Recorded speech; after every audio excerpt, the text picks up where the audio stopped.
Assalamualaikum warahmatullahi wabarakatuh. Alhamdulillah wa ni'matillah wa la haula wa la quwata illa billah. Allahumma shalli ala sayyidina Muhammad wa ala ali sayyidina Muhammad. Yang saya banggakan, yang saya hormati adik-adik mahasiswa semester 6. Pertemuan hari ini adalah pertemuan yang ke-6 di mana hari ini akan membahas tentang strategi pemasaran. Dan minggu yang lalu, pertemuan yang kelima adalah tentang produk UMKM, maka hari ini adalah tentang strategi pemasaran.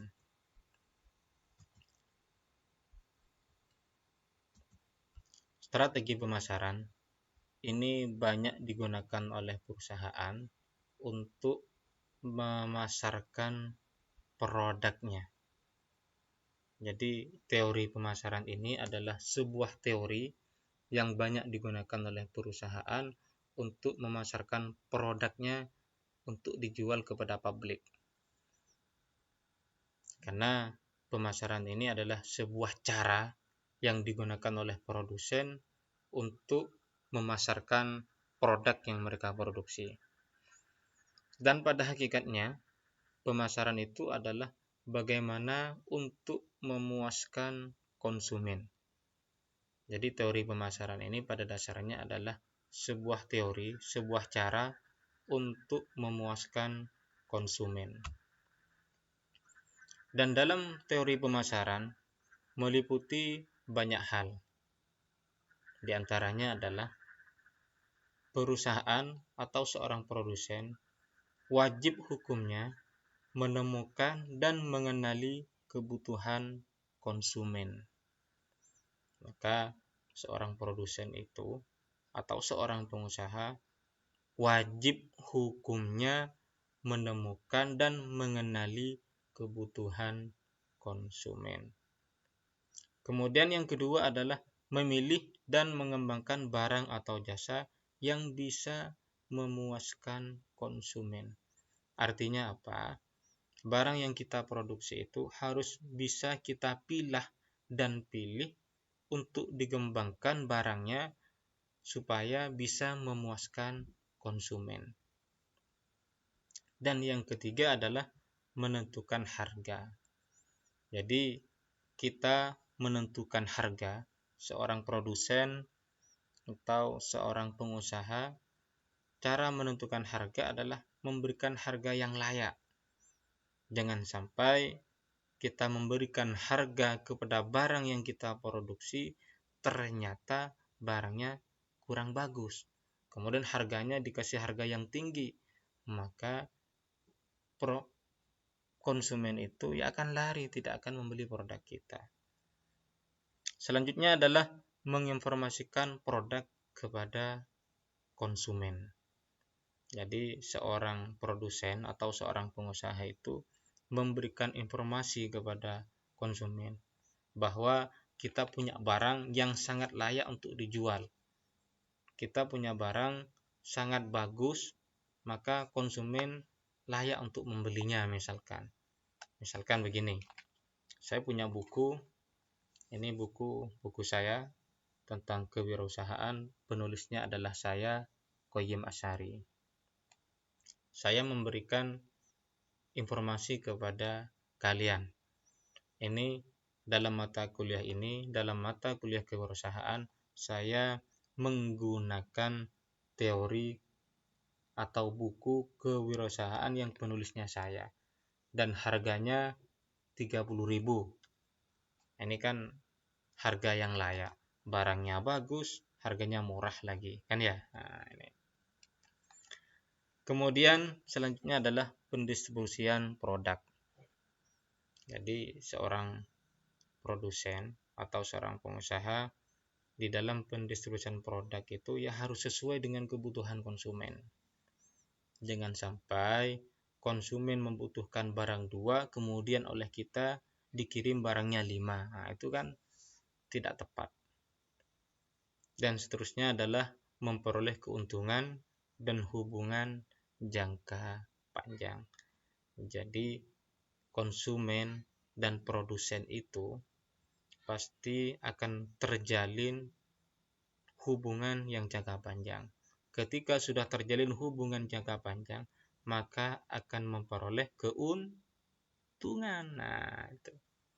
Jadi contohnya kita atau siapapun lah misalkan terjalin hubungan jangka panjang, pasti di antara keduanya itu akan mendapat sebuah keuntungan.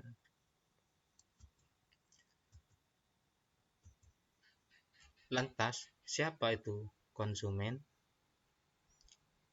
Ingat, jika tidak ada pelanggan, maka tidak akan ada usaha. Lantas, siapa itu konsumen? Konsumen adalah orang yang sangat penting bagi produsen. Konsumen adalah orang yang sangat penting bagi seorang pengusaha. Karena kalau tidak ada konsumen, maka tidak akan ada pembelinya. Makanya konsumen itu adalah sangat penting bagi kita, bagi orang yang punya usaha. Karena konsumen akan membeli usaha kita itu. Yang kedua adalah konsumen tidak tergantung kepada kita. Konsumen tidak bergantung kepada pengusaha atau produsen. Namun seorang produsen, seorang pengusaha yang tergantung kepada mereka. Ingat bahwa konsumen itu tidak bergantung kepada pengusaha atau produsen. Namun kita seorang pengusaha, kita seorang produsen yang tergantung kepada mereka. Kenapa demikian? Karena kita yang menciptakan produk, kita yang memproduksi barang, kemudian mereka yang akan menikmati barang kita. Yang ketiga adalah konsumen adalah tujuan dari usaha kita. Jadi kita punya usaha, tujuannya adalah agar dinikmati oleh konsumen. Kalau kita memproduksi makanan, maka tujuan dari usaha kita makanan itu agar dikonsumsi oleh konsumen begitu. Konsumen adalah bukan orang yang kemudian perlu diajak berdebat. Jadi konsumen itu jangan diajak berdebat, jangan. Karena konsumen itu adalah orang yang akan membeli produk kita. Dan konsumen itu adalah orang yang menyampaikan keinginan dan kebutuhannya kepada kita. Jadi konsumen itu adalah orang yang menyampaikan keinginan dan kebutuhannya kepada produsen.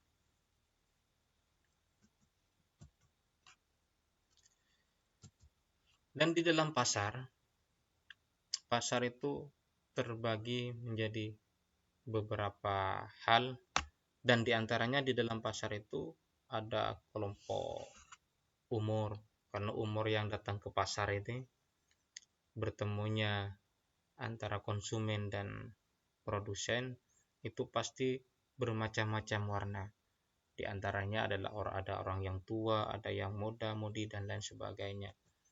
Jenis kelamin pun juga sama, ada yang laki-laki dan ada yang perempuan, ada yang anak kecil dan ada seperti adik-adik mahasiswa sekalian, dan juga ada yang sudah berkeluarga, ada yang masih belum berkeluarga dan lain sebagainya. Agamanya pun juga berbeda, kepribadiannya pun juga berbeda, wilayah dan pendapatannya juga berbeda. Dan di dalam strategi pemasaran, pada dasarnya ada sebuah strategi, dan ini yang kemudian akan menjadi pembahasan pada intinya, bahwa di dalam strategi pemasaran itu ada sebuah strategi, namanya adalah strategi bauran. Apa saja strategi bauran ini? Ada produk, kemudian ada strategi harga, kemudian ada tempat, dan ada promosi. Ini adalah strategi bauran.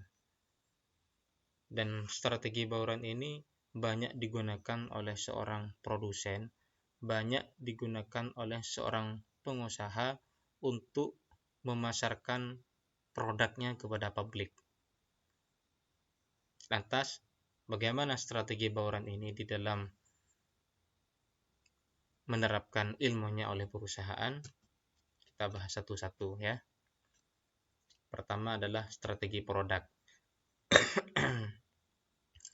Strategi produk ini meliputi pertama kualitas. Jadi barang yang diproduksi oleh perusahaan, produk yang diproduksi oleh perusahaan, pertama ya harus berkualitas. Yang kedua harus punya izin. Yang ketiga nama produk harus ada mereknya. Seperti merek Fanta misalkan ini, Coca-Cola, beras misalkan, dan lain sebagainya. Penampilan harus menarik. Jadi penampilan suatu barang yang akan dijual kepada publik itu ya harus menarik. Kemasannya harus bagus, harus ada ukurannya. Jadi ada yang ukuran kecil misalkan. Kemudian pelayanan di dalam penjualan. Ini adalah strategi produk yang dimiliki oleh perusahaan agar barang yang akan dijual itu. Jadi strategi produk ini adalah strategi yang dilakukan oleh perusahaan untuk memasarkan produknya. Selanjutnya kita singkat-singkat ya. Kita singkat-singkat di dalam mata kuliah ini tentang strategi pemasaran. Nanti adik-adik mahasiswa bisa membaca langsung.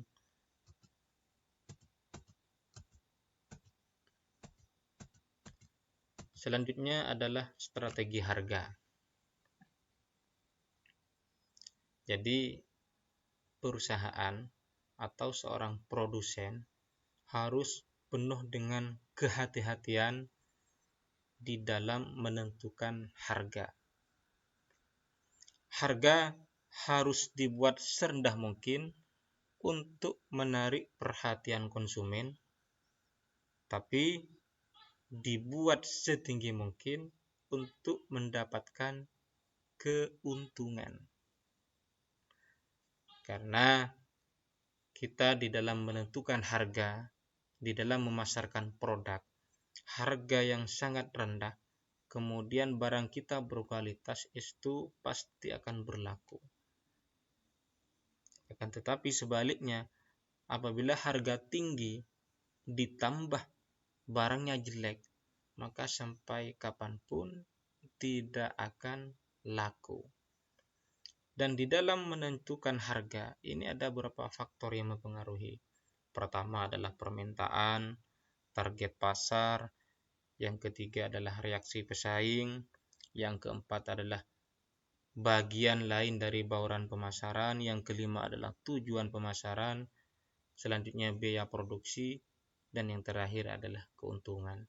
Ini adalah faktor-faktor yang mempengaruhi harga. Karena tidak mungkin seseorang atau seorang pengusaha itu tidak akan punya rasa keuntungan. Pasti ingin keuntungan yang banyak begitu. Ini bisa dibaca oleh adik-adik mahasiswa. Kemudian yang ketiga adalah tempat. Tempat itu harus strategis. Jadi strategi perusahaan yang ketiga adalah tempat. Kalau kemudian kita memproduksi barang, kemudian tempatnya jauh, maka akan dipastikan konsumen itu akan sedikit. Maka di dalam kita mencari tempat usaha, maka itu harus strategis untuk mempermudah kepada publik, untuk mempermudah kepada konsumen. Contohnya, kita punya toko misalkan. kemudian tempat tokonya kita di dalam atau di atas gunung misalkan. Siapa yang akan mau beli naik ke atas gunung? Ya tidak akan ada pembeli yang naik ke atas gunung. Maka di dalam mencari tempat itu harus benar-benar strategis. Ini nanti bisa dibaca oleh adik-adik sekalian. Terakhir adalah promosi. Jadi strategi pemasaran yang banyak dilakukan oleh perusahaan atau produsen adalah strategi promosi. Apa itu promosi? Promosi adalah usaha yang dilakukan untuk memberikan informasi, mempengaruhi dan menjalin hubungan dengan kelompok atau target kita. Jadi promosi itu adalah memberikan informasi kepada konsumen atau kepada publik bahwa kita memproduksi barangnya yang bagus dan layak untuk dibeli oleh konsumen. Konsumen yang puas adalah promosi terbaik kita. Jadi apabila konsumen itu terasa puas dan nyaman, itu adalah sebuah cara terbaik kita begitu. Dan di dalam kegiatan promosi ini banyak. Pertama ada iklan. Iklan itu memberikan informasi produk kepada masyarakat. Penjualan langsung kepada konsumen misalkan, atau melalui perantara. Promosi penjualan untuk membeli lebih banyak misalkan. Kemudian ada hubungan masyarakat, citra baik tentang produk, publikasi, promosi gratis misalkan. Jadi banyak caranya. Metodenya juga bermacam-macam metodenya. Ada promosi spesial, ada promosi dari mulut ke mulut. Gimana promosi mulut ke mulut? Ini buku saya bagus, bukunya Pak Koyim bagus, layak untuk dibeli, mulut ke mulut misalkan. Ada yang melalui publikasi, ada yang melalui iklan, ada yang penjualan langsung, face to face atau mulut ke mulut tadi, dan lain sebagainya. Adik-adik sekalian, demikian mata kuliah kewirausahaan ini dalam strategi pemasaran. Mudah-mudahan bermanfaat. Silakan kalau misalkan ada yang mau bertanya bisa langsung kepada saya atau nanti bisa melalui WhatsApp kepada saya. Karena waktunya sudah habis, kita akhiri dulu dengan pembacaan hamdalah. Alhamdulillahirabbil alamin. Akhiran, assalamualaikum warahmatullahi wabarakatuh.